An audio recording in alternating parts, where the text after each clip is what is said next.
Invincible is an 8-episode animated superhero show on Amazon Prime. It's based on a comic series of the same name by Robert Kirkman, the creator of The Walking Dead.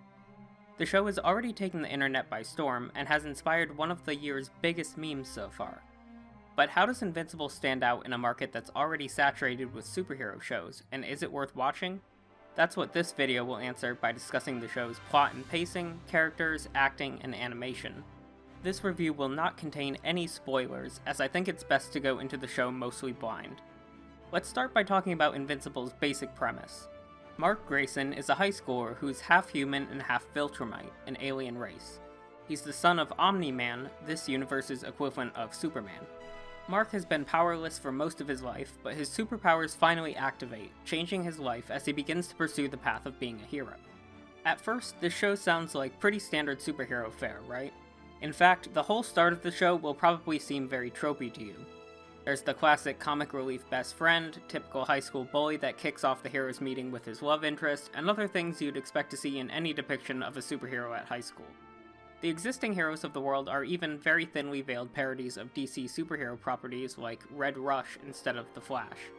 With all that said, and with no spoilers, Invincible is not a standard superhero show. It creates the type of world you'd expect just so that it's more impactful when the show deviates from the tropes you know. You'd need to give this show at least 2 episodes to fully see it branch off into its own unique path.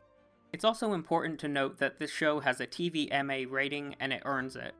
I would only watch this show if you have a strong stomach for graphic violence. For the most part, Invincible's pacing is done well. It manages to have unique challenges each episode to focus on, while tying together a compelling overarching story that brings back key elements seen in all the episodes along the way. The only place where the pacing really struggles is, unfortunately, the first episode.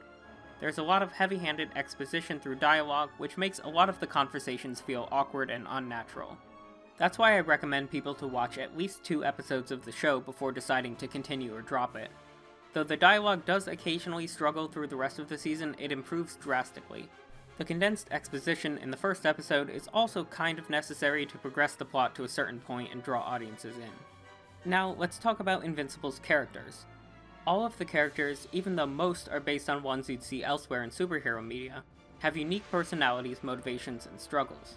The characters' personal issues, relationships, public perception, family dynamics, and grades, for example, are just as impactful on their actions as the superhuman threats they face. The show also has a number of characters that don't appear to be parodies of existing characters, though I might be wrong since I don't know every existing comic. For example, the Mauler twins, the first supervillains shown in the show, are a pair of giant blue humanoids where one is a clone of the other, but both think they are the original. They also are both brawny and very smart. I think this is a good point to transition to talking about the voice acting in Invincible. The show has a star-studded cast, and what's interesting is that it's chock full of Walking Dead cast members, which has to be at least slightly intentional given the creator of the comic. Steven Yeun plays Mark Grayson, and other Walking Dead cast members voice the Guardians of the Globe, this universe's equivalent of the Justice League. Steven Yeun brings a passionate performance to the show, perfectly capturing the combination of teenage angst and superhero burdens that Mark Grayson goes through. Probably the most outstanding voice cast member is J.K. Simmons, though, who voices Omni-Man. He's able to effortlessly switch between his personas of the most powerful man on Earth and a simple husband and father. Sandra Oh also does a fantastic job as Debbie, Mark's mother. She brings an emotional performance of a normal human struggling in a family of superpowered aliens. Another interesting thing about Invincible's voice cast is that even minor roles get voiced by big actors like Mark Hamill, Seth Rogen, and Justin Roiland. For the most part, all the performances in the show are solid, but as I mentioned before, occasionally they're held back by weaknesses in the dialogue. Now, let's move on to talking about Invincible's animation. This is really a case of peaks and valleys. When the show needs to look good, particularly during fight scenes, it looks really good, especially the last 2 episodes. Other times, though, the animation looks stiff and of low quality, with things like characters walking around seeming off.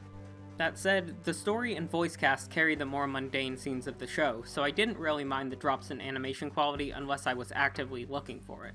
I would prefer to have incredible fight scenes and lackluster shots of characters in school and standing around in government buildings, rather than mediocre but consistent animation throughout. Overall, Invincible isn't a perfect show, but it's one of the best and most unique superhero properties I've seen in a while. It's also one of the best Western animated shows I've seen, though it's important to note that the show's Vancouver studio worked with other studios in Korea and Japan. I would give the show an 8 out of 10, but I think future seasons have the potential to be even higher. Invincible has already been renewed for 2 more seasons, too. If you like subversive superhero stories, you'll probably like Invincible, and it's easy to binge since it's only 8 episodes. Thanks for watching. If you enjoyed this video, please consider liking and subscribing for weekly content. I'm Matrix from Matrix AM, Anime, and more, and I hope you have a great day.